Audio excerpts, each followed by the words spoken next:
esse é o grupo 2 de OC 2020.1.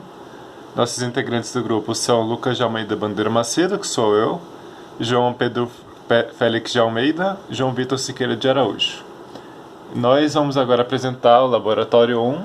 O vídeo requerido ele precisava que a gente explicasse um pouco sobre o trabalho em si e demonstrasse 10 casos com variações no input. Então é isso que eu vou fazer. Primeiramente, o trabalho ele requeria que a gente fizesse... O trabalho requeria que a gente fizesse um programa em Assembly. No caso aqui, Assembly, podemos ver que é Assembly mesmo. Que, dado o input do usuário, que o input seria... Eu vou tentar fazer um caso aqui. Ok. O primeiro input é o raio do ciclo circunscrito ao polígono que vai ser feito. Não tão coincidentemente também é a distância do centro até os vértices do polígono, mas enfim.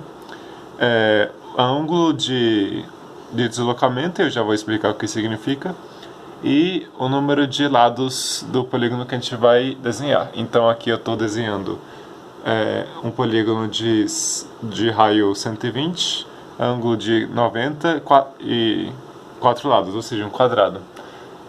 Como a altura do bitmap display é 240, então 120 de raio vai ser exatamente do centro até o fim do bitmap display. Então, primeira demonstração. E aqui podemos ver que a angulação de 90 graus não fez muita diferença, porque como é um quadrado, deslocar ele 90 graus é realmente só printar ele novamente do mesmo jeito. Mas agora, para demonstrar a angulação que não ficou muito claro, eu vou fazer esse teste de novo. Não vou apagar o bitmap display, vou fazer com 45 graus dessa vez. E tcharam! Temos então dois quadrados aqui, um está deslocado 90 graus, ou está deslocado 0, porque tanto faz, e um está deslocado 45, então podemos ver que são 45 graus de distância angular do vértice inicial para o vértice destino. Então esses já foram 2 casos, eu tenho que demonstrar mais 8 casos, porque são 10, então eu vou demonstrar os limites do nosso programa. Então, aproveitando já esse... Eu não vou apagar o bitmap ainda, para aproveitar né, a imagem que a gente construiu. Então, primeiro, eu vou demonstrar a angulação. Então, nós vimos que o ângulo funciona. Vou mostrar para vocês que funciona com valores menores ainda. A gente vai desenhar com 10 graus de diferença. Realmente 10 graus de diferença. E agora o limite inferior é 0, só que 0 é igual a 90 no caso do quadrado. Então se eu printar ele agora não vai aparecer. Eu posso printar com ângulo 0 depois para demonstrar, mas eu vou demonstrar agora com o ângulo máximo, que é 359.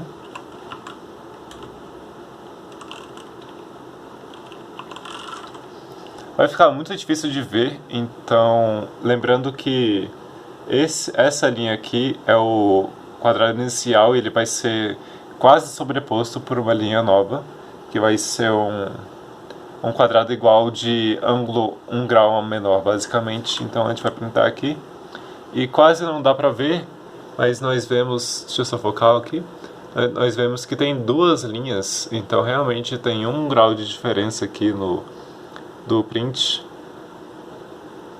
Eu posso, para ressaltar que existem várias linhas sobrepostas umas às outras, eu posso printar agora, ao invés de 359, com grau 1,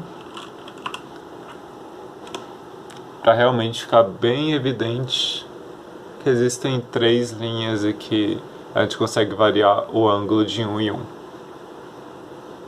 Certo? Ok, demonstrado agora foram 5 casos já, mas eu acho que eu vou passar de 10. Demonstrado os ângulos, agora eu vou demonstrar o raio. Vou apagar o bitmap display dessa vez, porque o caso é diferente. Então, o caso máximo é 120 um raio de 120, né? Eu já demonstrei isso. Vou demonstrar agora também o ângulo zero, que não tive chance da última vez. E vou printar um triângulo com raio máximo. Funciona. E agora eu vou printar um triângulo com raio mínimo também. O raio mínimo no caso é 11, mas eu vou botar 10, 0 e 3. Então, vou printar um triângulo bem pequenininho. E realmente temos um triângulo bem pequenininho dentro do triângulo grandão. Esses são os dois limites de tamanho do raio. E agora eu vou partir para o teste do número de lados. O número de lados previsto no programa é 3, porque não faz sentido um polígono com menos de 3 lados. Mas a gente descobriu também que nosso programa ele printa polígonos de 2 lados, no caso seria uma linha. Não é exatamente um polígono, mas só para demonstrar aqui mesmo. Podemos ver que ela também funciona direitinho com todas as propriedades que a gente precisa. Ou seja, se eu printar aqui com o mesmo tamanho e agora a angulação de 90, 2 lados, a gente forma um mais, ou sei lá, uma cruz, como você preferir chamar. Mas o triângulo eu já tinha demonstrado, por isso que eu não fiz questão de demonstrar novamente. E agora, para os dois últimos testes, eu vou... Deixa eu apagar. Eu vou com raio máximo, para ficar claro de ver, 120. Eu vou 0 graus também. Eu vou printar um polígono extremamente grande, são 15 graus, caso não dê para ver. O foco da câmera não é muito bom. 15 graus. Dá pra ver que realmente tem um polígono de 15 graus aqui inscrito nesse triângulo, nessa circunferência. Estou com dificuldade com o foco porque tá meio claro aqui. Acho que dá pra ver já. Eu vou seguir em frente. Dá pra ver que realmente tem um polígono. A cor do círculo é mais clara do que o do... A cor do círculo é mais clara do que a cor do polígono. Esqueci de mencionar durante todo esse tempo que toda vez que a gente printar o polígono, ele vai retornar no console todas as coordenadas de todos os vértices que tem no polígono. Então, no caso aqui tem 15 coordenadas. No caso aqui da linha, a gente teve 2 coordenadas, a gente printou 2 linhas. A gente teve 3 coordenadas aqui no triângulo. Aqui no quadrado a gente teve 4 coordenadas, então está tudo em ordem nessa nossa demonstração. E agora, para o último teste, a gente vai fazer raio máximo para ficar minimamente claro de ver. A gente vai realmente botar um número absurdo de 30 lados de um polígono. E vai ficar muito difícil de ver, mas se vocês prestarem bastante atenção, dá pra ver que tem um polígono inscrito dentro desse círculo. Principalmente porque, como eu disse anteriormente, o círculo tem uma coloração mais clara do que o polígono. Então dá pra ver que tem umas variações de cores, que é na verdade a circunferência sendo sobreposta pelo polígono. Dá pra ver que existem algumas manchas brancas perto de algumas manchas ciano. É exatamente isso. Então essa foi a demonstração. Demonstrei todos os limites do programa, demonstrei alguns casos normais. Posso fazer só mais um caso? Vale mencionar aqui que eu tenho todos os 30 pontos. Se quiser contar para checar, fique à vontade, não recomendo. Só para deixar claro que os pontos não são aleatórios, eu tenho um teste muito fácil de demonstrar que realmente funciona. Vou pegar um raio qualquer, um ângulo de 30 graus e lado 3 para fazer um triângulo que entre o primeiro ponto e o segundo ponto podemos observar que o eixo Y não varia. Ele é constante, é uma reta, e isso podemos perceber nas nossas coordenadas, que entre o primeiro ponto... foca, por favor.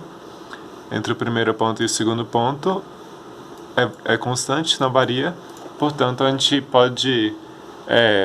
não podemos concluir, porque vocês não viram o algoritmo, né? Mas vocês podem supor que realmente está certo nossas coordenadas aqui.